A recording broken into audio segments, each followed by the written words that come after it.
Magandang araw mga kababayan, labis na kahihiyan at namilipit ang dila ni Claire Castro sa pagpapaliwanag patungkol po sa pangako ni Bongbong Marcos na ipapakulong niya bago magpasko itong mga mastermind. Nga naman mga kababayan, paano po niya maipapakulong na kung ang sabi po ni Manong Chabet at nitong si Congressman Kiko Varsaga, ang mastermind ay siya at ang kanyang pinsan. Nakita naman po natin kung gaano kalaki po ang budget na napupunta pati sa kanyang anak na si Sandro Marcos. At ito po ay napunta sa mga substandard at hindi maayos mga siraing flood control project sa iba't ibang probinsya. Anyway, pakinggan natin mga kababayan natin ha. Pakinggan natin ang naging sagot nitong si Claire Castro. Ito po. Early December, nagbitaw po ang Pangulo ng statement very confidently na may mga mananagot at mga walang Merry Christmas sa mga kurakot. Lumipas po ang Pasko, ang nakakulong si Sara Diskaya. Ano ho ang tugon ng Pangulo dito na hindi ho yata nangyari yung kanyang ipinangako may mga walang Merry Christmas? Ang binanggit po ng Pangulo doon sa kanyang report ay sa mga taong nabanggit niya, marami ang hindi magiging merry ang Christmas. Wala naman siyang binanggit kung sino ang pangalan. Pero tandaan natin, sa higit na 4 na buwan, may mga nakulong, may mga warrants of arrest na na-issue, may mga nagtago, mayroong nakikipag-usap at nagsisettle at ibinibigay, rather restitution, isinusole ang karamihan sa kanilang mga kickbacks na hindi naganap, never nangyari sa anumang administrasyon. Mga kababayan po natin, tingnan niyo po ha. Ipinagmamalaki na naman ni Claire Castro na never daw po nangyari sa anumang administrasyon na may nagbalik ng mga ganitong kalaking pera. Bobo ba siya? Tanga? O talagang nagtatanga-tangahan lang mga kababayan? Walang ganito kalalang korupsyon sa mga nakaraang administrasyon. Lalong-lalo na po sa administrasyon ni President Duterte. Walang lantaran na pagnanakaw at hindi involved ang presidente sa anumang korupsyon, allegation man o katotohanan. Walang involvement at walang history po na ang nakarang administrasyon o ang Duterte administration ay mga magnanakaw. Hindi rin po magnanakaw ang pamilya Duterte. Kasi nasa Marcos po, nasa linya na po nila, nasa dugo na po nila. And ganon din po dito kay Martin Romualdez. Sa Romualdez, tingnan natin ha, siya rin po yung crony nung Marcos Sr. So, kumbaga, nasa dugo na po nila. And, ang taong bayan, hindi po sila, kumbaga, naghahanap ng dapat managot sa korupsyon ng panahon ni President Duterte dahil wala namang ganito kalalang korupsyon.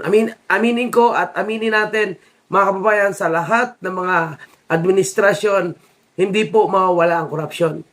Pero depende na lang.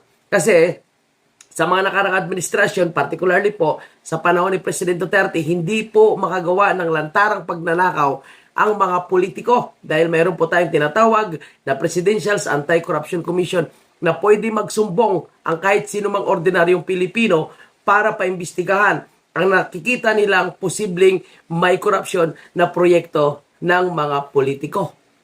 So talagang maingat po sila sa kanilang pagnanakaw. May mga nahuli, of course may mga nakulong, may mga nasuspindi. Pero ngayon po, sa gobyerno ni Marcos Jr., lantaran po at kita natin kung sino ang may mga malalaking budget. Dito lang sa Cabral Files, nakita natin kung sino po ang binigyan ng mga malalaking pundo. Malinaw na ang kanilang kaalyado at mga kasabwat po nila sa pagpapabagsak sa kay Vice President Sara at pagpapakulong kay Tatay Digong. Tinan mo ngayon, di ba? Yung mga taong bumoto sa impeachment against kay Vice President Sara, sila rin po yung tao na may mga malalaking budget pundo na naka-allocate sa flood control. At ilang ahensya ng gobyerno, halos lahat po ngayon ay may corruption. Malawak na corruption, kumbaga, malaking sindikato ng corruption. Kaya kailangan may magbalik. Kasi nga, nandyan ang corruption. Napakalaki ang kanilang pagnanakaw. Nung panahon ni President Duterte, kung umabot pa ng ganito katagal, ilang days na, I think more than 100 days na. Yan, kulong na yan sila lahat. Ngayon, tingnan mo. Diba? Puro pangako lang. Kasi hindi niya pwede ipakulong ang ilang mga kaalyado nila. Kailangan magkaroon muna ng paghihilot bago nila ito ipakulong. Kaya, bobot na nga lang talaga itong si Claire Castro para makapagpalusot lang, mga kababayan. At administrasyon lang po ni Pangulong Marcos nangyayari ang mga ito. Tandaan natin, ang gobyerno, administrasyon ni Bongbong Marcos, ang pinaka-corrupt na nangyari po sa istorya ng Pilipinas. At hanggang ngayon, ang petition po sa Supreme Court ay hindi pa rin nasasagot, hindi pa rin bibigyan ng solusyon. Ngayon, aminado po ang palasyo na sila ay naghahanda na sa posibleng petition na mangyayari sa Supreme Court kaugnay po sa maanumalya na namang budget sa taong 2026. Na sinasabi nila, ito yung pinakamalinis na budget. O, pinakamalinis. Sabi ni Ted Pailon, kinukumpara niya po ito sa kubeta. Sabi ni Ted Pailon, mga kabayan, kinukumpara niya ito sa kubeta kung gaano kalinis ang budget ngayon. Mamaya, pakinggan natin ulit yan. Pag sabi po niya na mayroong mga taong hindi magiging merry ang Christmas, yung mga nakulong po, definitely, hindi naging merry ang Christmas. Pero hindi pa naman po natatapos ito. Kung meron pang inaabangan ng mga tao, meron... Sa bagay, mga kababayan, nung sinabi niya hindi magmimiri ang kanilang Christmas, wala naman pala siyang sinasabing taon. Baka 26, 27, or pagkatapos pa ng kanyang administrasyon. Di po ba, mga kababayan? Mayroong mga taong hindi magiging merry ang Christmas. Yung mga nakulong po, definitely, hindi naging merry ang Christmas. Pero hindi pa naman po natatapos ito. Kung meron pang inaabangan ng mga tao, meron din pong inaabangan ng Pangulo. Ang pagsasampa po ng... May inaabangan daw po yung Pangulo. Anong inaabangan niya? Na siya ay kalad ka rin ng sambayan ng Pilipino dahil sa kanyang pagiging sinungaling at pagiging bangag. Okay, mga kababayan po natin na isang kasinungalingan, isang propaganda, isang pambobola, ika nga, mga kababayan po natin, ang sinasabi nilang ipapakulong nila ang malalaking isda. Iba paano nila mapapakulong si Martin Romualdez na kanyang pinsan at ang involved na kanyang anak na si Sandro Marcos. Ngayon, dahil hindi nila kayang ipakulong at hindi nila kayang masolusyonan ang issue po sa corruption, ito na naman, mga kababayan, balik na naman tayo sa issue po ng impeachment. Nako, walang kamatayang impeachment against kay Vice President Sara, mga kababayan. Nauna pang namatay si Acop, nauna pang namatay si Cabral, nauna pang pinakulong itong si General Puques, pinasuspindi si Congressman Kiko Barsaga, at gusto pong ethics complaint na naman itong si Congressman Leandro Leviste. Mga nauna pa sila, no? Ay sa impeachment against kay Vice President Sara. Hanggang ngayon, ay ito, bubuhayin na naman nila, mga kababayan. Hanggang ang sinasabi, nakaraang taon ng gobyerno, ng palasyo ni Bongbong Marcos, distansya po sila sa impeachment ni Vice President Sara.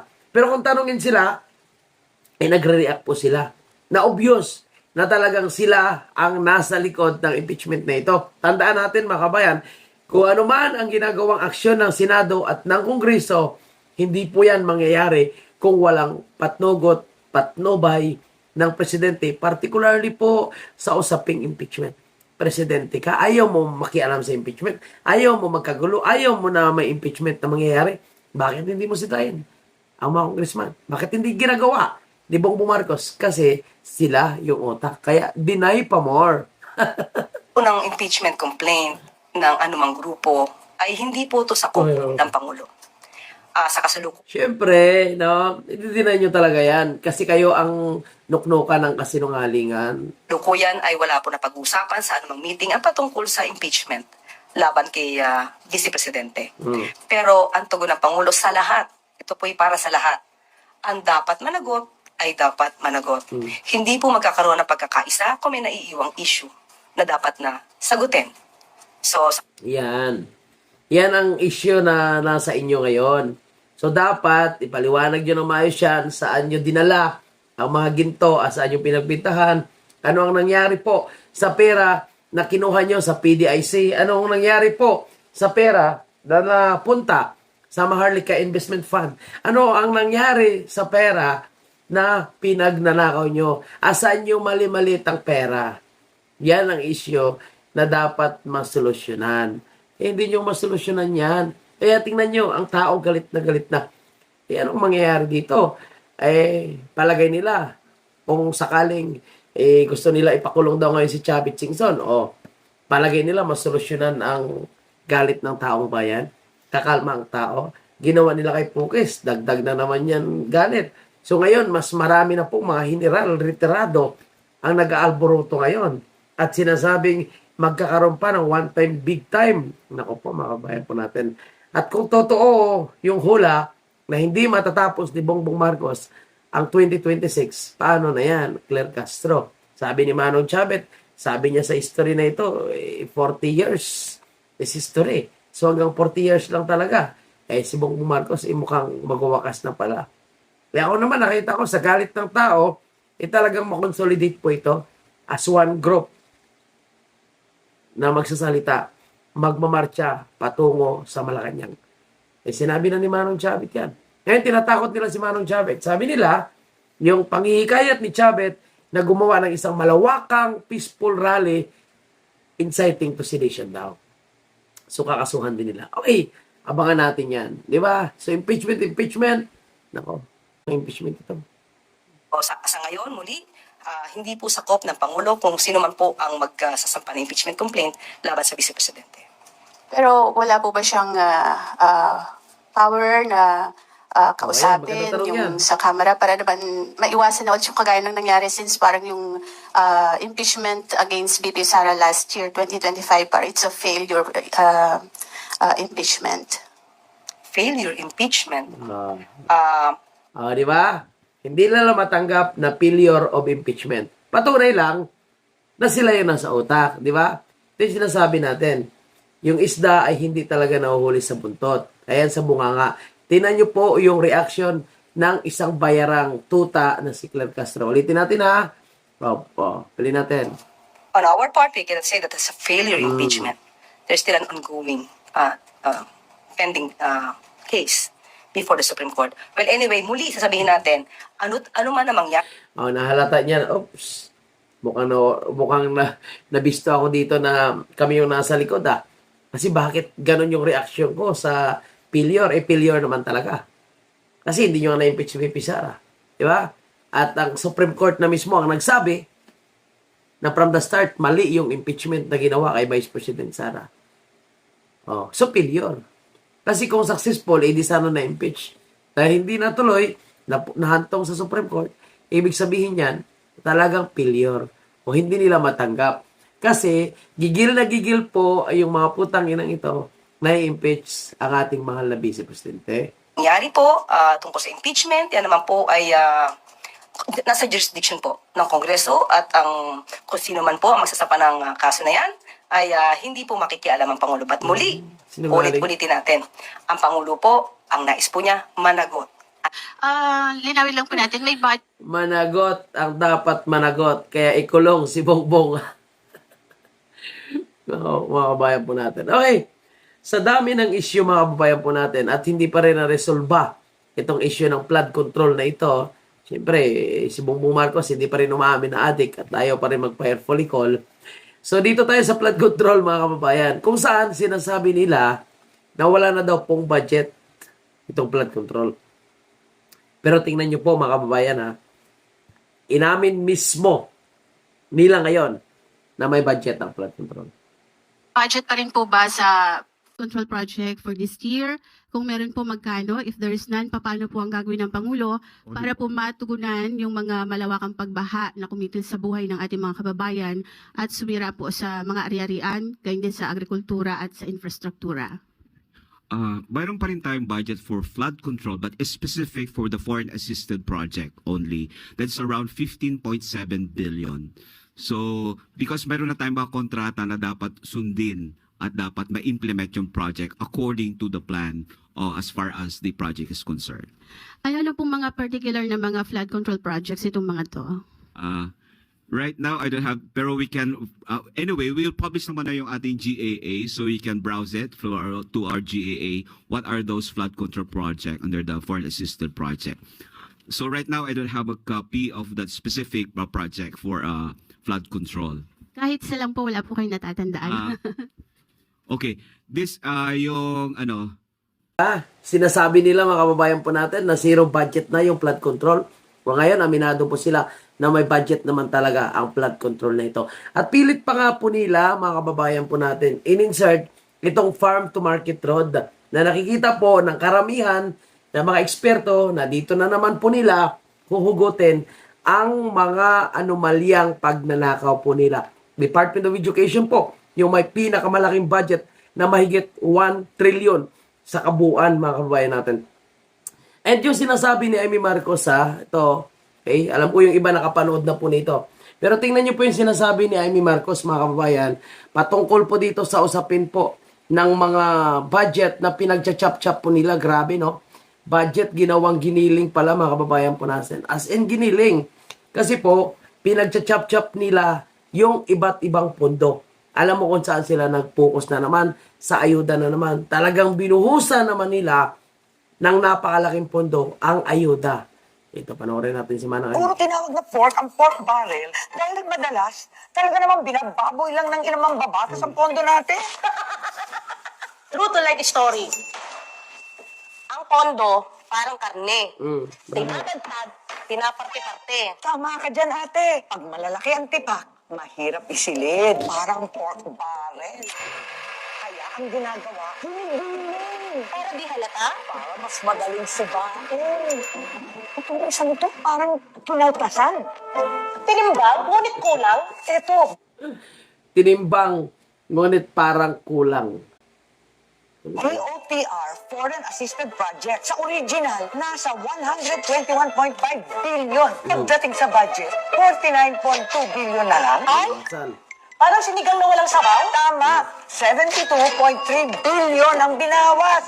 Binawasan ang para sa Metro Manila Subway. Yung North-South Commuter Train, tanggal din. Pondo sa transportasyon, binakulang. Kaya ang bansa ang kupad ng galaw. Grabe, no? Yung subway, minamadali po yun. Dahil isa po yun sa posibleng makasolusyon sa napakatinding traffic. Pero anong ginagawa, mga kababayan po natin? Binawasan. May isa pa, no? Napakarami talaga nilang pinagbabawasan. Ano nang dinagdagan nila ngayon? Tingnan nyo anong dinagdagan nila. Ayuda. Kasi napakabilis magnakaw.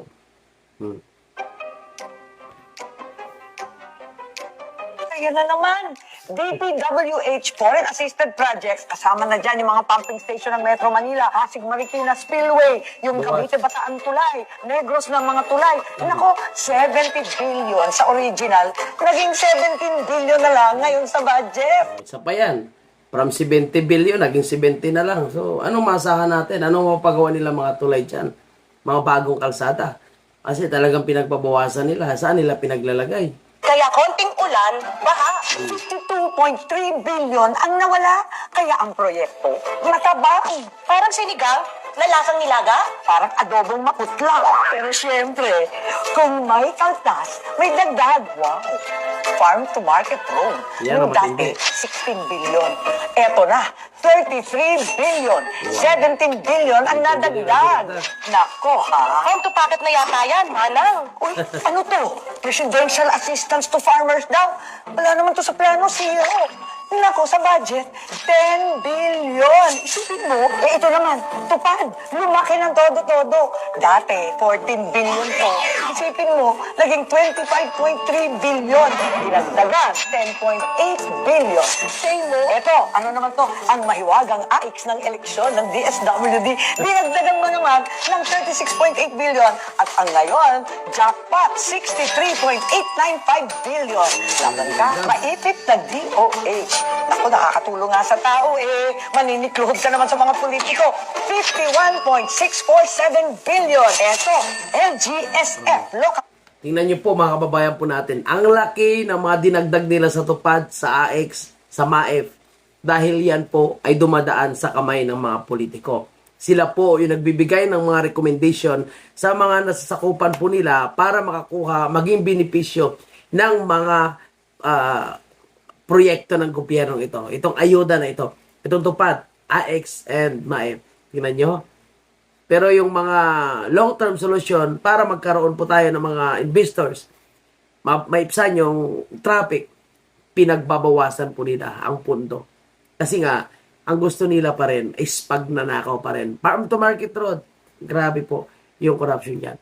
Kaya wala talagang mangyayari po sa gobyerno na pinamumunuan ni Bongbong Marcos. Isa pa rin, mga kababayan natin, ang kanilang agenda. Magnakaw at magnakaw sa kaban ng bayan, mga kababayan po natin. At ang mga grupong makakaliwa, naging kasabwat na rin po nila sa pagnanakaw po. Naging kasabwat na rin po nila against po sa mga Duterte at kasabwat na rin po nila para pabagsakin po si Vice President Sara. Tingnan mo ngayon, lumalakas na naman ang mga makakaliwang grupo. Nakarang araw lang, medyo maiba tayo ng konti, merong mga matinding bakbakan na nangyari sa Occidental Mindoro. Dahil nga po, doon nagpapalakas ang hanay nitong mga rebelde. Natiktikan po sila. Ngayon, ang mga residente galit na galit. Tinataboy po itong mga makakaliwang grupo na ito, yung mga gustong mag-rescue, yung mga gustong tumulong doon sa kanilang mga kasamahan, abay tinaboy ng mga tao doon at gumawa ng isang malawak ng kilos protesta ang tao. Tingnan mo mga kababayan po natin. Itong si Kulot itong congressman na representative ng Kabataan Party List, laminado na sumusuporta sila kay Martin Romualdez. Kasi doon sila nakakuha ng malaking datong para po ipang-finance sa kanilang pagpapalakas ng puwersa. Kaya yung sinasabi nilang hindi sila tumatanggap ng bonus, hindi sila tumatanggap ng MOA, malaki kasinungalingan dahil may mga lumalabas na dokumento na talagang nakatanggap po sila ng monthly na MOA na mahigit 1 milyon. O, tingnan mo, pasalamat tayo dito sa mga taong ito. Kudos sa mga taong ito, mga kababayan, na gumawa ng kilos protesta para palayasin ang mga salot sa bayan. Ito. ay ginugulo ng mga CPPNP at kayo mga taga-karapatang sa ating Tagalog ay mga recruiter ng mga kabataan. Agoy. Aray, sakit ha. Lumayas kayo! Hindi namin kayo kailangan! Tama. You experience the leadership of Speaker Martin Romualdez. O, di ba? Pinagtataboy na po sila. Kasi galit na nga po yung tao. Napakalaking disturbo itong mga makaliwa na ito. Ito, pakinggan natin itong kanilang congressman, congresswoman. Romualdez. Kasi napalitan na siya. Why do the congressmen, they support him? Kung ano man yung requests nila, he will, Binibigay. or he will grant them, or he will do something para mapakinggan at mag-grant sila.